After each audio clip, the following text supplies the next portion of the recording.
예배에 나오신 여러분, 주님의 이름으로 환영하며 축복합니다.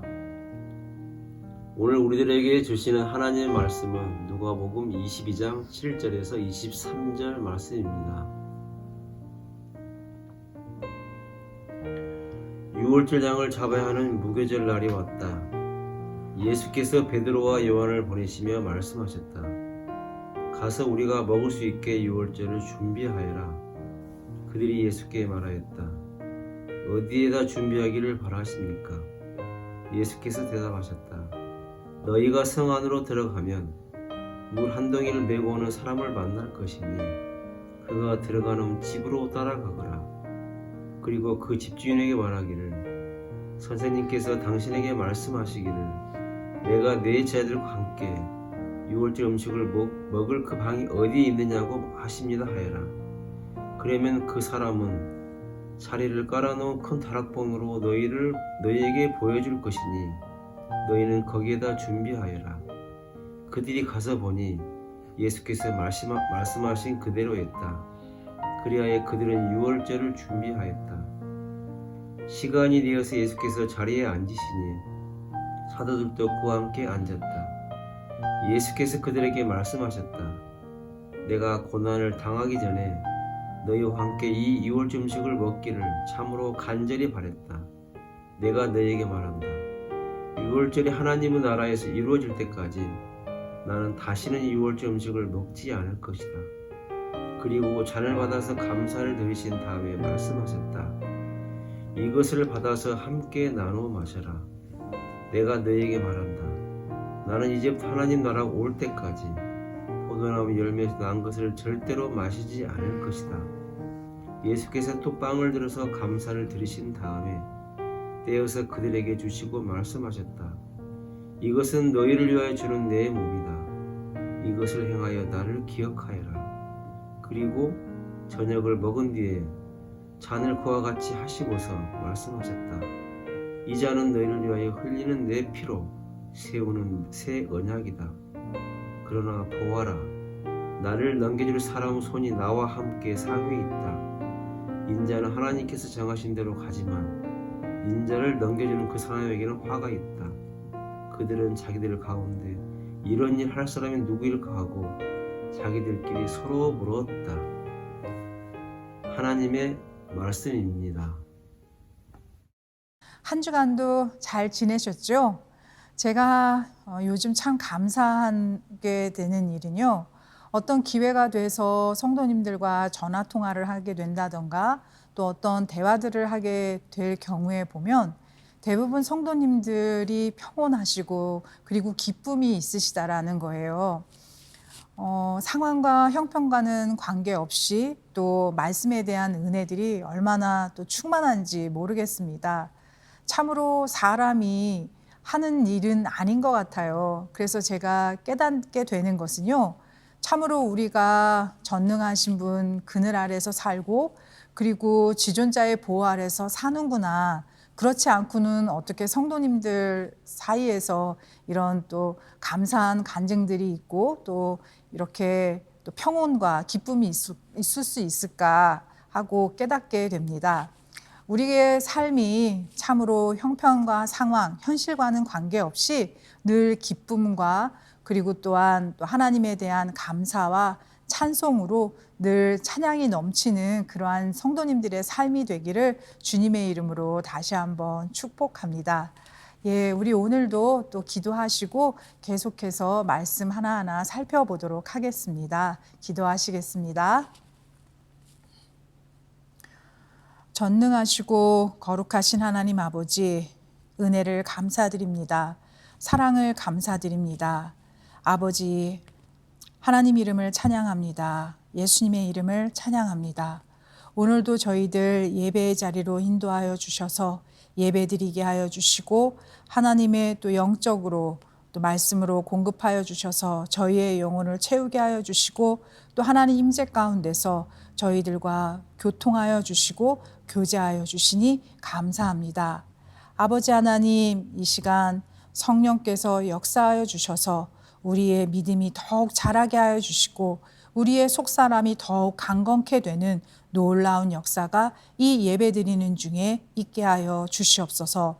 오늘도 저희들 강건함을 입혀주시고 또 저희들 마음밭이 부드러운 마음밭이 되게 하여 주시옵소서. 아버지, 오늘은 교회에서 행하는 의식 두 번째 시간으로 성만찬에 대한 말씀을 나눕니다. 성만찬에 담겨있는 의미와 예수님의 깊은 사랑을 깨닫는 놀라운 시간이 되게 하여 주시옵소서. 감사합니다, 주님. 오직 이 시간 예수 그리스도의 영광만 있게 하여 주시고 주님만이 높임받아 주시옵소서. 감사드리며 예수님의 이름으로 기도드립니다. 아멘.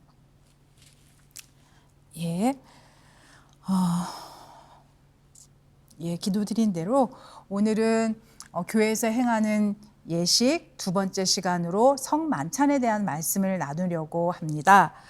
본문은 누가복음 22장 7절에서 23절 말씀을 채택했는데요. 고린도전서 11장에 나오는 성만찬에 대한 말씀과 함께 오늘 성만찬에 대한 말씀을 나누려고 합니다. 여러분들 너무나 다 잘 아실 거예요. 레오나르도 다빈치가 그린 빌라도의 벽화 최후의 만찬은 인류 역사상 최고의 그림으로 손꼽히는 그림 중에 하나입니다. 이 그림을 자세히 이렇게 보면 예수님과 12 제자의 표정이 아주 리얼하게 묘사되어 있습니다. 특히 그리스도께서 배신자 유다를 지적하는 장면을 캐치해서 그린 그림이기도 하고, 그리고 또 충격받은 제자들의 모습, 그리고 체념한 예수 그리스도의 모습을 대조시킨 걸작으로 인정되는 그림 중에 하나죠. 우리는 오늘 이 최후의 만찬의 그림의 그 대상이 되었던 본문을 중심으로 교회에서 우리들이 행하는 예식들 두 번째 성만찬에 대해서 살펴보려고 합니다. 주님의 십자가 죽음과 부활의 시작이기도 한 이 유월절 밤에 예수님은 제자들과의 마지막 만찬에서 인류의 영적인 의미가 담겨있는 엄청난 메시지를 주셨습니다.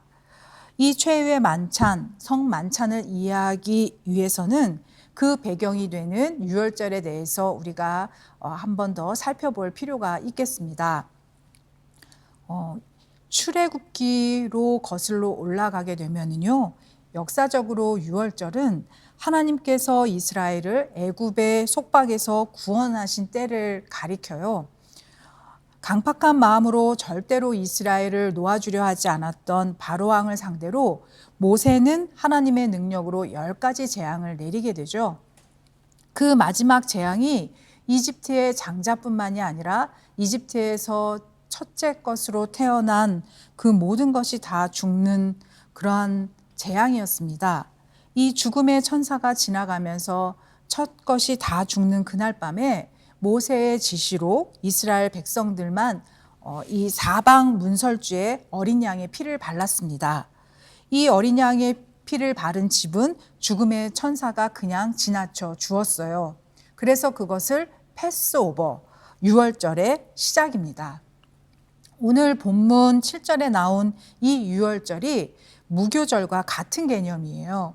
무교절은 누룩 없는 빵을 먹는 절기라는 뜻인데 왜 누룩 없는 빵을 먹었을까요? 그것은 이스라엘 백성들이 애굽을 나올 때 너무 급해서 아직 발효도 되지 않은 그 빵 반죽이 들은 그릇을 그릇채로 통째로 옷에 쌓아서 나왔습니다. 그래서 매년 유월절을 지킬 때마다 그 당시에 긴박한 때를 기념하며 유월절에 이스라엘 백성들이 누룩 없는 빵을 먹었고, 그리고 7일간은 여행자의 옷을 입고 또 어린 양을 잡아서 성전에 가서 제사를 드리고 그리고 포도주를 마십니다. 이것이 바로 유월절 만찬의 스탠다드예요. 이러한 것은 구세주로 오실 그 메시아로 오실 예수님의 십자가를 묘사한 것이 됩니다. 흠없는 어린 양은 예수님을 가리키고, 그리고 문설주에 바른 피는 우리들을 위해 피 흘려 돌아가신 예수님의 보혈을 가르치는 것인데, 어린 양의 피가 이스라엘의 장자를 살려냈듯이 예수 그리스도의 피가 그가 구원하신 모든 백성들의 영원한 생명을 얻어낸다는 뜻이 담겨 있습니다. 이 예수님의 십자가 사건이 정확히 유월절 절기와 맞춰서 일어나게 되죠. 이 유월절 성만찬은 주님이 보시기에 굉장히 중요한 것이었어요. 그래서 예수님께서는 그것을 그냥 맞이하지 않고 제자들에게 시켜서 준비하도록 하셨습니다. 베드로와 요한을 보내서 이 유월절 만찬을 위한 장소를 미리 준비하게 하셨는데 이 당시에 이것은 결코 쉬운 일은 아니었어요. 왜냐하면 이때 예루살렘에는 요즘 말로 이야기하자면 최고 인기 관광 명소에 가장 큰 페스티벌이 있는 때에 각 나라에서 사람들이 몰려와서 아주 북새통을 이루는 때인데 그때 예약도 없이 모임할 장소를 구하겠다라는 것과 마찬가지 이야기거든요. 그래서 이 일은 인간적으로는 불가능한 일이었습니다. 그래서 제자들이 주님께 여쭈어 보죠. 어떻게 준비하면 좋겠습니까? 물었어요. 그랬더니 예수님이 성 안으로 가면 물동이를 지고 가는 사람, 헬라어 원문에는 정확히 남자라고 표기되어 있습니다. 남자, 그 사람을 만날 것이다라고 코치해 주셔요. 그 당시에 물동이는 여자가 메었죠. 그래서 남자가 물동이를 메는 모습은 굉장히 이례적인 아주 특별한 모습이었습니다. 그래서 제자들은 금방 그를 찾을 수가 있었어요. 제자들이 주님 말씀하신 그대로 행했더니 그가 정말 만찬을 준비해 주었죠. 저는 이 점에서 우리에게 적용할 수 있는 부분이 있다고 생각했습니다. 세상 일이 어수선하고 그리고 아무리 복잡하다 해도 주님이 우리에게 원하시는 영적인 쉼이 있습니다. 주님이 우리에게 기도하라고 부르시는 때도 있고요. 그리고 주님께서 예배의 자리에 나와라 라고 부르시는 때도 있다는 거예요. 이때 우리의 처지와 형편이 아무리 복잡하고 그리고 힘들어도 예수님의 음성을 듣고 순종하면 그러면 거기에 은혜의 만찬이 준비되어 있다라는 거예요. 이 제자들이 주님의 말씀에 순종함으로 평생 그리고 2000년 동안 교회가 잊지 못할 엄청난 의식을 바로 여기에서 그 자리에서 배우게 되는 거죠. 우리가 다 함께 15절을 함께 보면은요. 15절 예수께서 그들에게 말씀하셨다. 내가 고난을 당하기 전에 너희와 함께 이 유월절 음식을 먹기를 참으로 간절히 바랐다. 자, 예수님이 이 유월절을 제자들과 같이 먹기를 간절히 원하셨다고 하세요. 왜 그렇게 이 유월절을 예수님이 같이 먹으려고 간절히 원하셨을까요? 이 유월절 만찬이 바로 그 다음날 예수님의 십자가 죽음과 연결이 되어 있기 때문입니다. 이 12 제자들은 온 유대와 이스라엘과 그리고 사마리아로 나가서 복음을 전해야 할 사도들이 되는데 내일 있게 될 예수님의 십자가 죽음을 이 제자들이 제대로 이해하고 전파하기를 예수님은 원하셨던 거예요. 이 유월절 만찬의 타이밍은 정말 중요했습니다. 예수님은 이스라엘 사람들이 유월절 만찬을 먹는 날보다 하루 앞당기셔서 만찬을 준비하셨어요. 왜 그랬을까요? 왜냐하면 진짜 유월절 날 예수님이 십자가 위에서 돌아가시기 때문입니다. 원래 유월절 만찬에는 빵과 포도주 그리고 어린 양의 고기가 있어야만 유월절 만찬이 되는데 빵과 포도주만 있고 어린 양의 고기는 없어요. 왜냐하면 그 다음날 오후 3시에 진짜 유월절날 어린 양을 잡는 그 시각에 예수님이 십자가에서 돌아가시기 때문입니다. 그것은 바로 주님이 구약에 나오는 어린 양의 실체인 우리를 위한 영원한 희생양이 된다라는 뜻입니다. 요한일서 2장 2절 그는 우리 죄를 위한 화목제물이시니 우리 죄만 위한 것이 아니라 온 세상을 위한 것입니다. 예, 예수님이 바로 유월절 어린 양이세요. 또 오늘 말씀 본문 16절을 보면 내가 너희에게 말한다. 유월절이 하나님의 나라에서 이루어질 때까지 나는 다시는 유월절 음식을 먹지 않을 것이다. 계속해서 18절도 보면 내가 너희에게 말한다. 나는 이제부터 하나님의 나라가 올 때까지 포도나무 열매에서 난 것을 절대로 마시지 않을 것이다. 예. 이 본문의 말씀들은 이제 하루 앞으로 다가온 십자가 고난이 있기까지 이 땅의 음식을 다시는 먹지 않을 것이다 라는 뜻인데, 동시에 이 말씀은 이제 십자가 죽음을 넘어서 부활 승천을 넘어서 영원한 천국을 바라보는 선포이기도 해요. 그러니까 이 유월절이 하나님의 나라에서 이루어질 때가 온다라는 거예요. 출애굽의 문설주에 바른 어린 양의 피를 통해서 모든 이스라엘 사람들이 진노를 피해서 살아났듯이 모든 하나님의 사람들이 십자가의 보혈을 통과하고 나면 영원한 생명을 얻고 살아나게 될 것입니다. 다 아멘이시죠? 예. 예수님의 십자가 죽음은 정말 힘든 것이었지만 그 죽음을 통해서 얻어질 수많은 구원받은 백성들이 이루어낼 기뻐 춤을 추는 천국의 잔치, 요한계시록에 보면 어린 양의 혼인잔치라고도 표현되는데요. 그 모습을 예수님은 알아보고 계셨던 거예요. 그래서 이 성만찬은 우리가 살아있는 동안에 천국을 미리 당겨서 경험하는 거예요.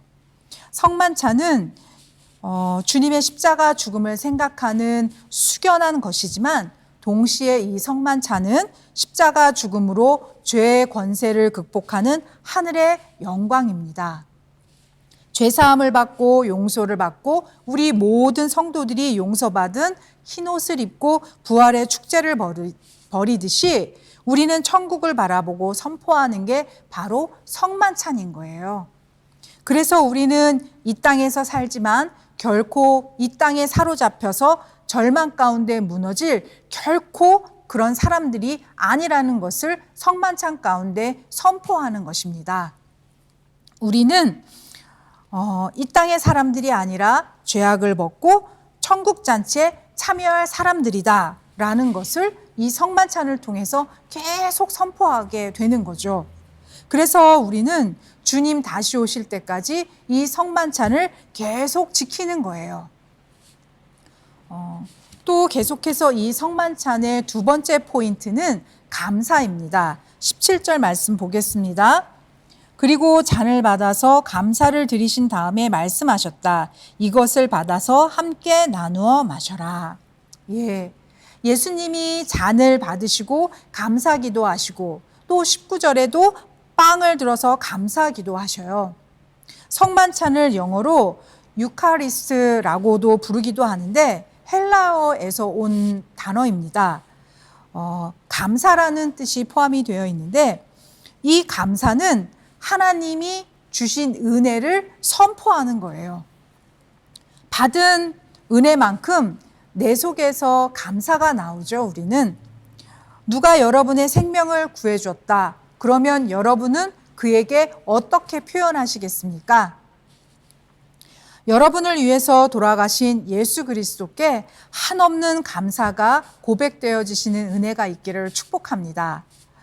혹시 지금 삶이 좀 어렵고 그리고 또 몸이 좀 아프고 또는 돈이 충분히 없거나 혹은 자식이 좀 내가 원하는 대로 되지 않는다고 해서 나는 감사할 게 없어. 하나님이 나에게 해주신 게 뭐가 있어. 이렇게 생각하는 분들은 오늘 마음과 생각이 완전히 바뀌어지는 은혜가 있기를 주님의 이름으로 축복합니다. 세상에는 우리가 이 세상에 살 동안에는 인간적인 생각으로는 그리고 또 인간적인 기준으로는 잘 살지도 못하고 그리고 또 어떤 면에서 어떤 사람들은 잘 살기도 할 수도 있지만 여러분은 영원한 천국문 앞에서 그 천국문 앞에 서서 수많은 사람들이 부러워하는, 그리고 거기에 수많은 사람들이 탈락하는, 정말 안타깝게도 다시 시작할 수도 없는 천국문 앞에서 여러분은 바로 단번에 통과하게 될 것입니다. 예수 그리스도를 메시아로 믿는 믿음, 바로 그 단 한 가지 때문에 그렇습니다. 그래서 성찬을 나누게 될 때마다 여러분의 끝없는 감사의 고백이 충만하게 있기를 주님의 이름으로 다시 한번 축복합니다. 바로 이때 이 성만찬은 우리에게 놀라운 은혜가 되어 임하게 될 줄 믿습니다. 그리고 계속해서 세 번째 포인트, 성만찬의 또 하나의 신비는 바로 공동체예요. 주님이 중요한 말씀을 해주시는데 17절입니다. 그리고 잔을 받아서 감사를 드리신 다음에 말씀하셨다. 이것을 받아서 함께 나누어 마셔라. 예, 주님이 어떻게 하라고 하세요? 주님께 받아서 너희가 함께 나누라 하셔요. 영원한 예수님의 보혈을 나눈 하나님의 가족이 여러분과 그리고 우리들입니다. 교회가 주님의 몸이라고 하죠. 주님은 성만찬을 통해서 너희는 하나됨, 하나님의 가족 공동체다라는 것을 다시 한번 인식하라는 이야기예요.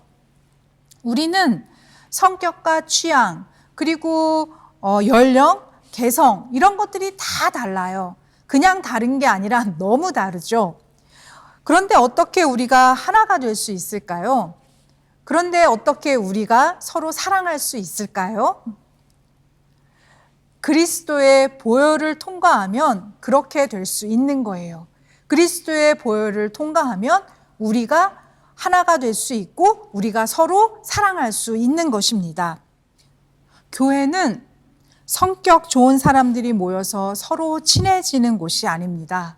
우리가 아직도 옛 자아가 살아있어서 서로 상처를 주기도 하지만 성만찬 앞에 설 때마다 우리가 다 같은 죄인이지, 주님의 보혈로 우리가 다 용서받았지, 우리가 다 하나가 되었지 하면서 서로 용납하는 게 바로 성만찬의 파워입니다. 성만찬은 사랑이에요. 예수님은 수많은 사람들과 무작위로 성만찬을 나누신 게 아니죠.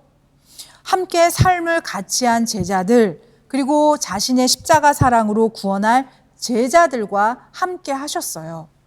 그들이 하나님의 한 가족 공동체로 서로 사랑하기를 바라셨습니다. 그런데 초대교회 때부터 이것을 망각하는 교회들이 있었어요. 고린도 교회가 바로 그랬죠.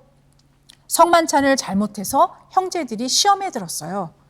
왜 그랬는가 하면 현대 교회들은 지금 우리가 조그만 떡 조각과 포도주를 나누는데 그 당시에 초대교회는 성만찬 자체가 식사였어요. 그래서 빵과 포도주가 주식이었는데 고린도 교회는 잘 사는 사람도 있었고, 그리고 또 대부분이 노예 신분의 가난한 형제들도 많았습니다.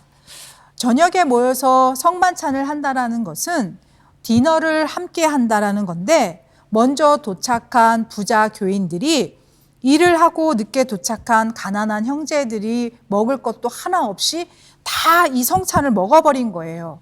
그러면서 늦게 도착한 그 사람들은 사회에서 잘 나가는 사람들, 또 소위 주인 계급인 사람들이 먼저 와서 이 성찬을 먹었으니 뭐라고 말도 못하는 거예요. 그래서 이 사람들은 배가 고프고 힘들고 시험에 들었던 거죠. 이 상황에 바울 사도가 성만찬의 취지를 미스언더스탠딩하고 있는 고린도 교인을 향해서 질책했습니다. 고린도전서 11장 22절, 여러분에게 먹고 마실 집이 없습니까? 그렇지 않으면 여러분이 하나님의 교회를 멸시하고 가난한 사람들을 부끄럽게 하려는 것입니까? 내가 여러분에게 무슨 말을 해야 하겠습니까? 여러분을 칭찬해야 하겠습니까? 이 점에서는 칭찬할 수 없습니다. 예. 그렇게 고린도 교인들은 성만찬을 했다는 자기 도취에 빠졌는데, 성만찬을 하는 게 중요한 게 아니라 여러분이 어떤 마음으로 성찬을 했는지가 중요하다. 너희가 주님의 몸인데 너희가 왜 그렇게 교회까지 와서 가진 자와 없는 자가 나뉘어져서 교제하느냐? 이것이 정말 주님의 형제 사랑이냐? 주님의 십자가 사랑이 과연 너희 부자들만 축복한 것이냐? 너희들은 왜 가난한 형제들을 품지 않느냐? 이 말인 거예요. 사랑하는 여러분, 성만찬은 우리를 주님의 십자가 앞으로 다시 돌아가게 하는 능력이 있습니다. 세상적인 눈으로 서로를 바라보던 것들을 회개하게 하죠. 그리고 성만찬을 나눌 때마다 형제를 향한 미움과 질시와 열등감과 교만함과 그리고 섭섭한 마음과 상처받은 마음들이 다 씻겨져 나가게 되는 그러한 은혜가 바로 이 성만찬에 있습니다. 우리들에게 그 하나님의 은혜가 다 임하기를 주님의 이름으로 축복합니다. 네 번째로 이 성만찬은 주님의 몸입니다. 19절 보겠습니다. 예수께서는 또 빵을 들어서 감사를 드리신 다음에 떼어서 그들에게 주시고 말씀하셨다. 이것은 너희를 위하여 주는 내 몸이다. 이것을 행하여 나를 기억하여라. 그리고 계속해서 20절. 그리고 저녁을 먹은 뒤에 잔을 그와 같이 하시고서 말씀하셨다. 이 잔은 너희를 위하여 흘리는 내 피로 세우는 새 언약이다. 예, 보십시오. 이 빵은 사실 유대인들의 주식이었습니다. 이 유월절에 먹지 않아도 그들이 항상 먹을 수 있는 떡인데 굳이 주님께서 떼어주시면서 자신의 몸이라고 하신 거예요. 이것은 보리떡 5개와 물고기 2마리로 5,000명을 먹이신 오병이어의 기적과도 연관이 있습니다. 그때 예수님께서 내가 생명의 빵이다. 내게로 오는 사람은 결코 줄이지 않을 것이다. 나를 믿는 사람은 다시는 목마르지 않을 것이다. 라는 말씀을 해주셔요. 인간은 어떤가요? 계속 배고픔을 느끼는 존재죠. 배부르게 먹고 마셨다고 해도 만족할 수가 없습니다. 육체의 빵은 인간에게 끝없는 배고픔을 줍니다.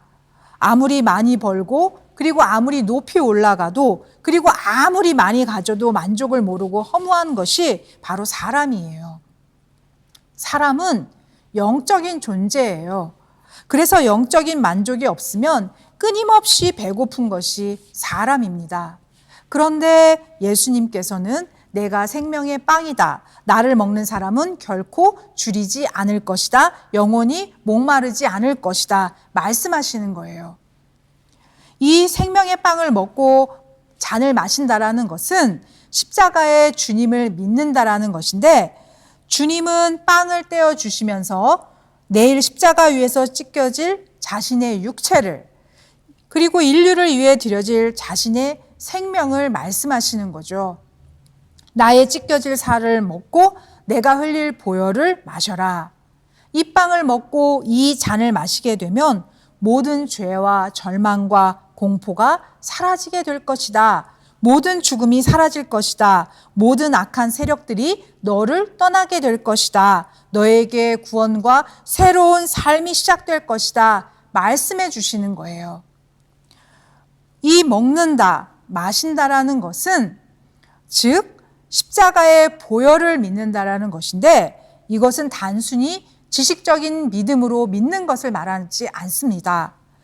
내 마음의 중심에 완전히 받아들이는 것인데, 예수님과 내가 온전히 하나가 되게끔 받아들이는 거예요. 우리가 밥을 앞에 놓고 밥이 참 맛있겠구나 생각하는 것과 밥을 직접 맛있게 먹는 사람과는 차원이 다르죠. 밥에 대한 생각의 차원이 달라요. 먹는다라는 것은 내가 경험한다라는 말과 같습니다. 십자가는 내가 구경하는 게 아니라 내가 경험하는 것입니다. 성만찬은 다른 말로 예수님의 사랑을 먹는 거예요. 우리가 음식을 먹을 때 내 몸에 들어와서 나의 일부가 되는 것처럼 예수님을 믿을 때 지식처럼 뭐뭐일 거야 그렇게 믿는 게 아니라 예수님을 여러분의 삶의 온 인격을 열어서 주님을 받아들이는 거예요. 그분이 내 안에 들어오시게 하는 거죠. 우리가 주님의 살을 먹고 주님의 피를 마신다라는 것은 예수님의 보혈의 능력이, 예수님의 사랑이 내 안에 들어와서 내 인생의 주도권을 완전히 내어드리는 것을 말해요. 그래서 그분이 내 삶의 전부를 구석구석 다스리게 만드는 겁니다. 바로 이게 주님의 살과 주님의 잔을 마시는 거예요.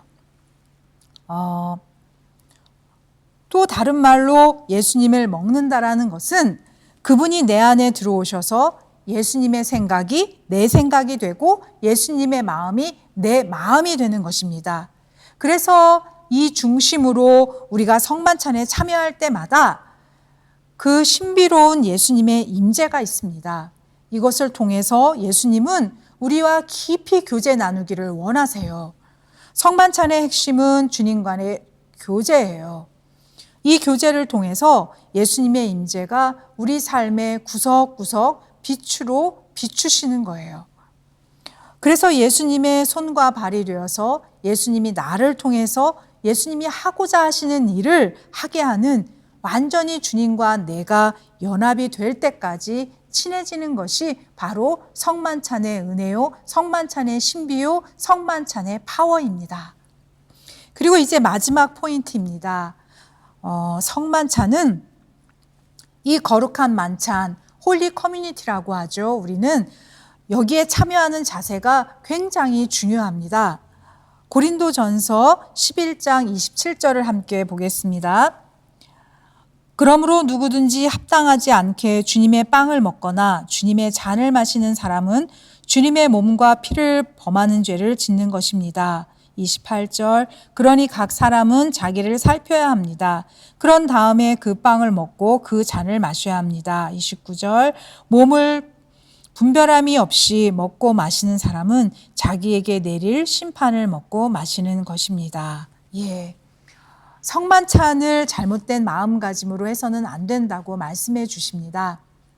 주의 떡을 합당하게 먹고 마시지 않는다라는 것은 무슨 뜻인가 하면 십자가의 의미를 제대로 알지 못한 채 올바른 믿음이 없이 먹고 마시는 것을 말해요.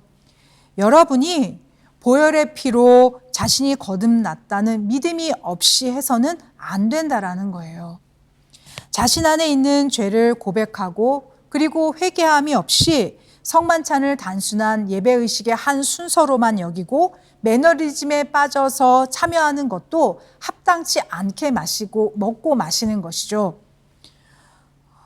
그래서 우리는 성만찬에서 정말 자신의 그 양심의 소리를 들으면서 성령님의 그 음성을 들으면서 두렵고 떨리는 마음으로 성만찬을 참여해야 합니다.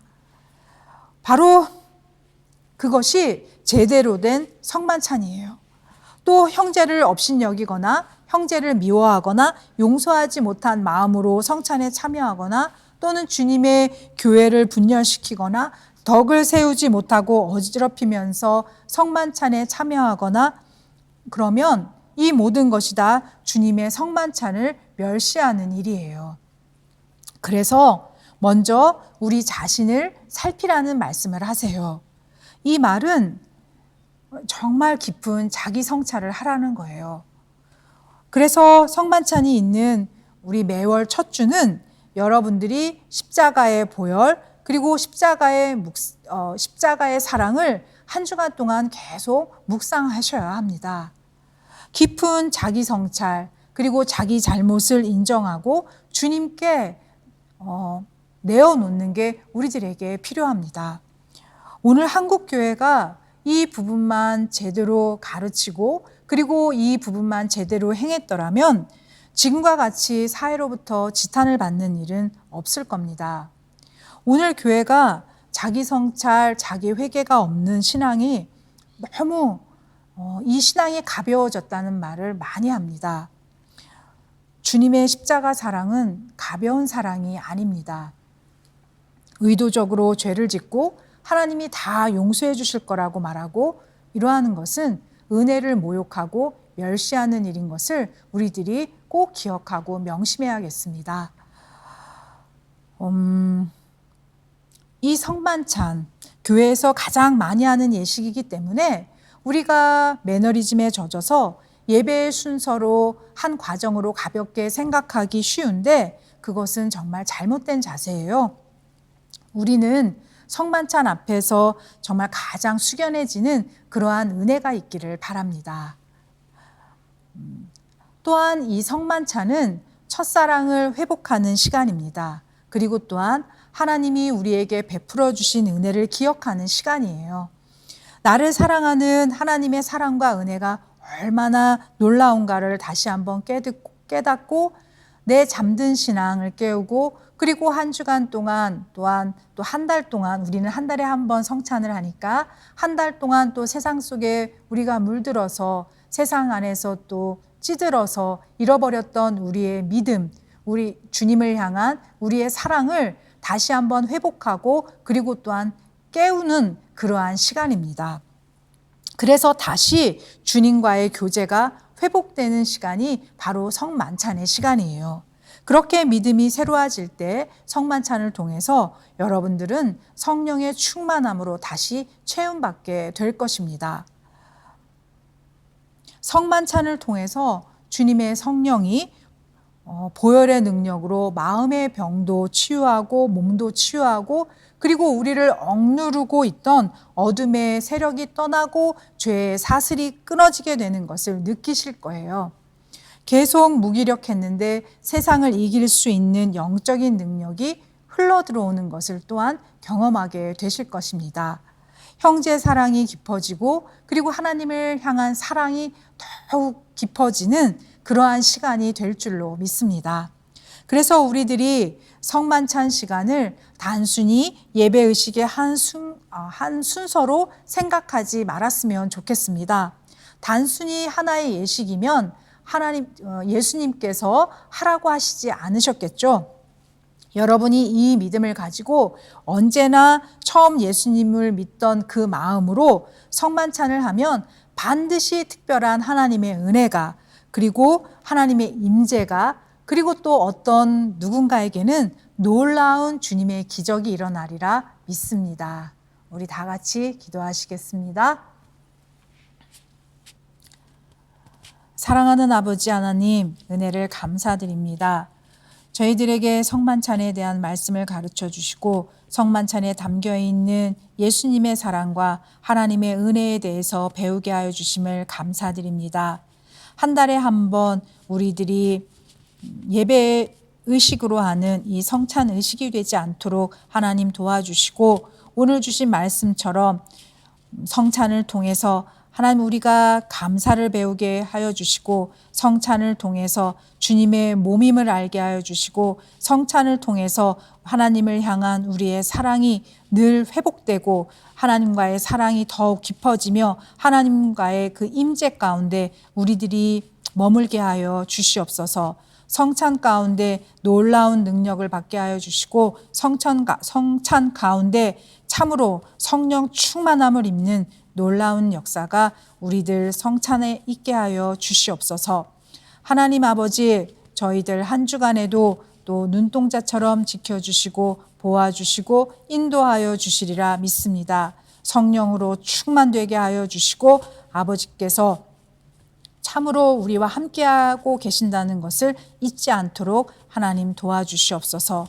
오늘도 또 믿음으로 한 주간을 살아내시는 성도들 가운데 주님 함께하여 주시고 또한 아침 저녁으로 직장으로 출퇴근하시는 성도님들 보호하여 주시고 안전하게 지켜주시옵소서. 감사합니다. 주님, 예수님 이름으로 기도드립니다. 아멘.